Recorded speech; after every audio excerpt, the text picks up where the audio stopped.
सुनिए डॉक्टर श्याम सुंदर पराशर जी के अनमोल वचन। इस प्रवचन, इस कथा में आज आप लोगों को परम भागवत श्री ध्रुव जी महाराज की कथा सुनाई जाएगी। तो ध्यान से सुनिए ऐसे परम भागवत की कथा। श्री राधे राधे। श्री राधे। जाये उत्तानपादस्य सुनीति सुरुचिस्तयोः सुरुचि प्रेयसी पत्न्योर्नेतरायत्सुतो ध्रुवः। परम मंगलमय भगवत स्वरूप श्रीमद्भागवत महापुराण सप्ताह ज्ञान यज्ञ में विराजमान संत वृंद, भक्त वृंद तथा श्रद्धामयी माताएं, महाराज मनु की 3 पुत्रियों की चर्चा कल हम लोगों ने श्रवण की। अब पुत्र हैं प्रियव्रत और उत्तानपाद। तो पहले उत्तानपाद की कथा सुनाई। आज नंद महोत्सव हम लोगों को मनाना है 10वें स्कंध में, और यात्रा प्रारंभ कर रहे हैं चतुर्थ स्कंद से। आप सब विज्ञ श्रोता हैं, सूत्रात्मक शैली को सावधान होकर के ही श्रवण करें। महाराज उत्तानपाद की 2 रानी सुनीति और सुरुचि, पर सुरुचि ही प्रेयसी। छोटी रानी सुरुचि महाराज उत्तानपाद की अत्यंत स्नेह भाजिका हैं, न इतरा। बड़ी रानी जो दूसरी हैं उनके प्रति उनका उतना झुकाव नहीं, परित्यक्ता प्राय हो चुकी हैं। जबकि सुनीति के बेटा हैं ध्रुव और सुरुचि के पुत्र हैं उत्तम। विचार पूर्वक हम देखें तो हम भी सब उत्तानपाद हैं, और हम लोगों का भी सबका झुकाव सुरुचि के प्रति ही है। बुद्धिमानी और मनमानी हम सबकी ये 2 रानी। बुद्धिमानी है सुनीति और मनमानी है सुरुचि। ये दोनों के नामों में सु लगा है, पर सु हटा करके देखा जाए तो एक है नीति, दूसरी है रुचि। तो नीति की बातें हम खूब करते हैं, चाहे वो राजनीति हो चाहे धर्मनीति हो। व्यवहार में चर्चा सब नीति की करेंगे,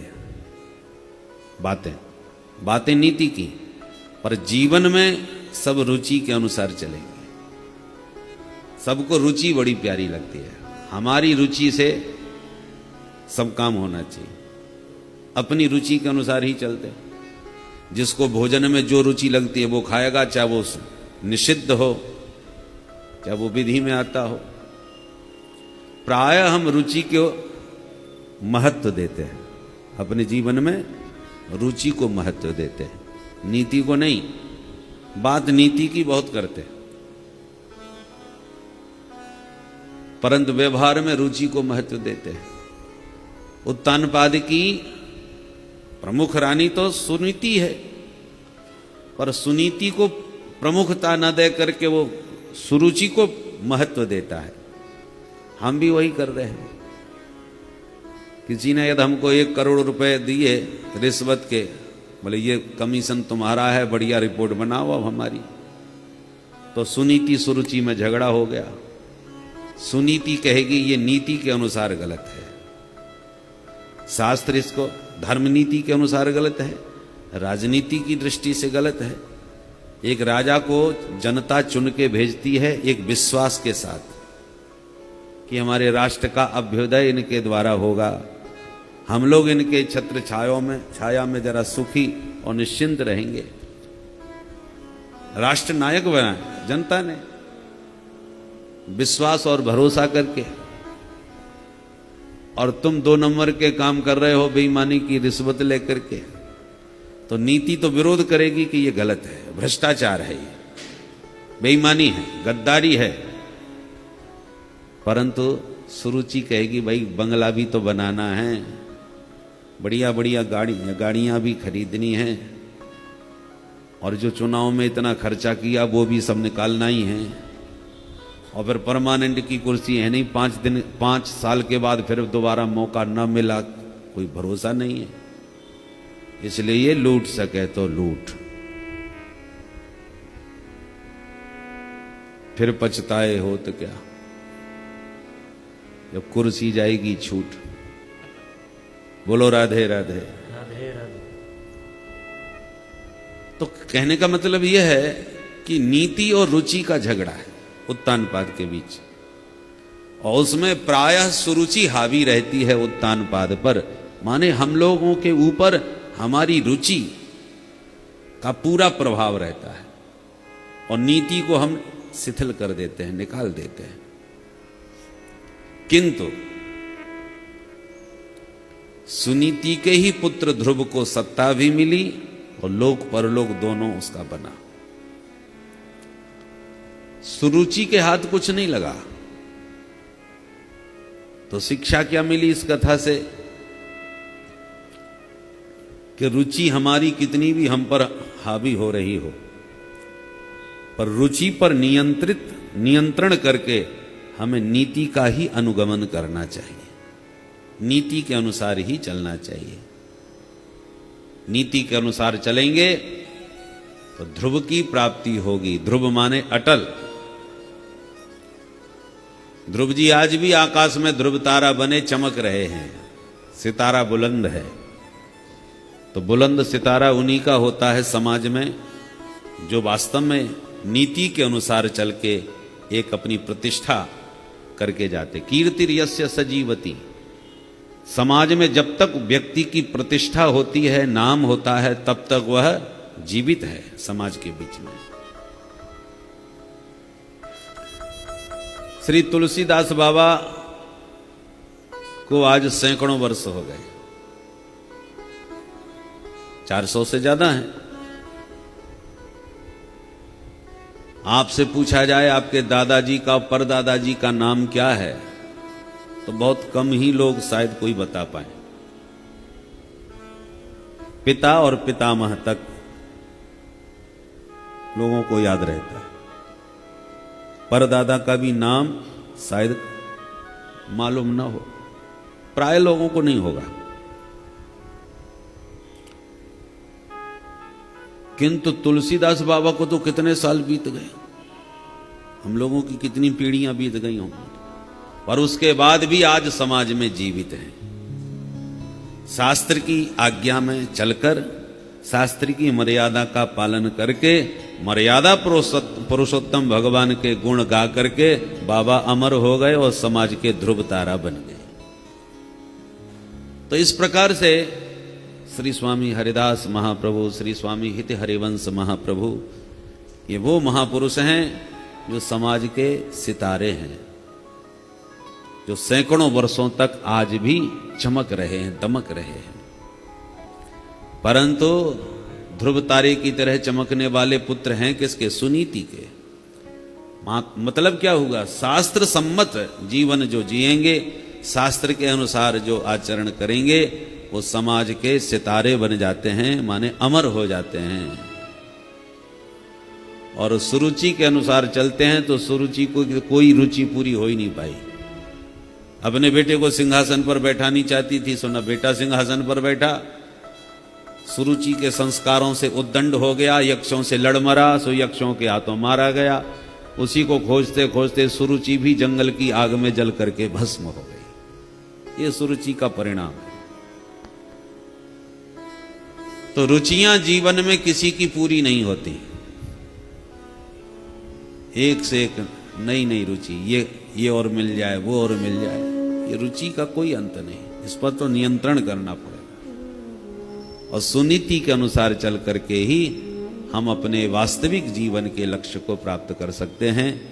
यह कथा का संकेत। कथा से आप सब परिचित हैं। ध्रुव जी महाराज 5 वर्ष की अवस्था में पिता की गोद में बैठना चाहते थे, पर सौतेली मां के द्वारा अपमानित होकर के भगा दिए गए। सुनीति मां के पास आके रोए तो मां ने भी समझाए, बेटा इन पिता ने तुम्हें गोद से उतार दिया, पर जगत पिता की गोद में बैठोगे तो जीवन में कभी उतरना नहीं पड़ेगा। वो सारे संसार के पिता। बात जम गई और जगत पिता से मिलने चले तो नारद जी मिल गए। नारद जी ने मंत्र दीक्षा दी, पहले परीक्षा ली फिर दीक्षा दी। पहले महात्मा लोग शिक्षा देते हैं, फिर परीक्षा लेते हैं, तब दीक्षा देते हैं। नारद जी ने उसी शैली से ध्रुव जी को मंत्र द्वादशाक्षर दिया। मथुरा में जमुना में नहा के मधुबन में बैठ के केवल 5 माह के तप में ही ध्रुव जी महाराज ने परम पिता परमात्मा को प्रसन्न कर लिया। बोल भक्त वत्सल भगवान की जय।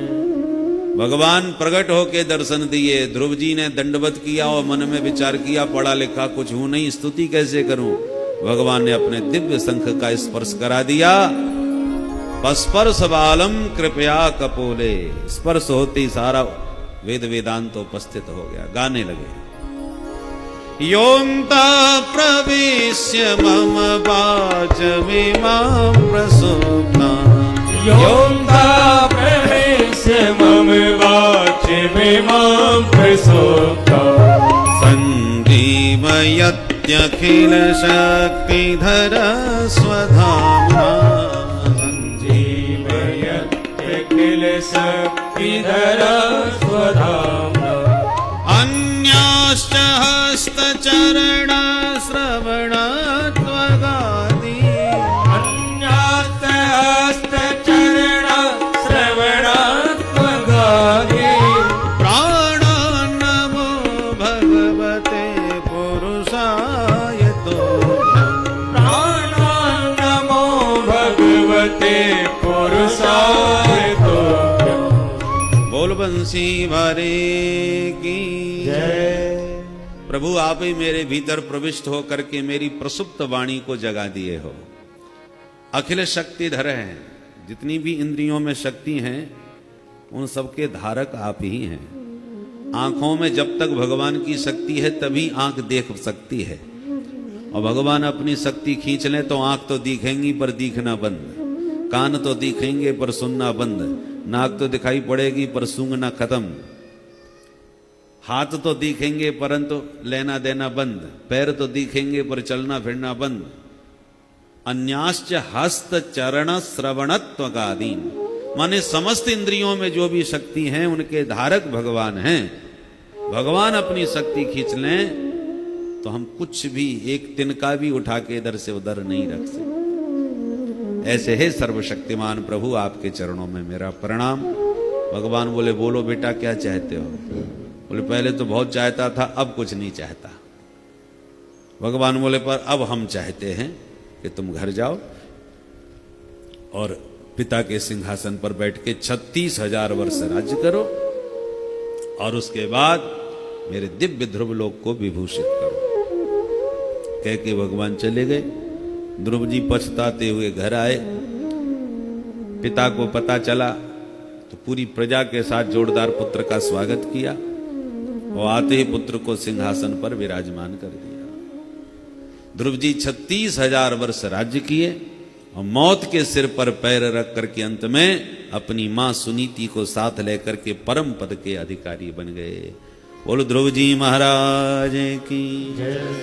ध्रुव सकलानि जप्यो हरि नाम, ध्रुव सकलानि जप्यो हरि नाम, पावा अचल अनुपम ठाम, पावा अचल अनुपम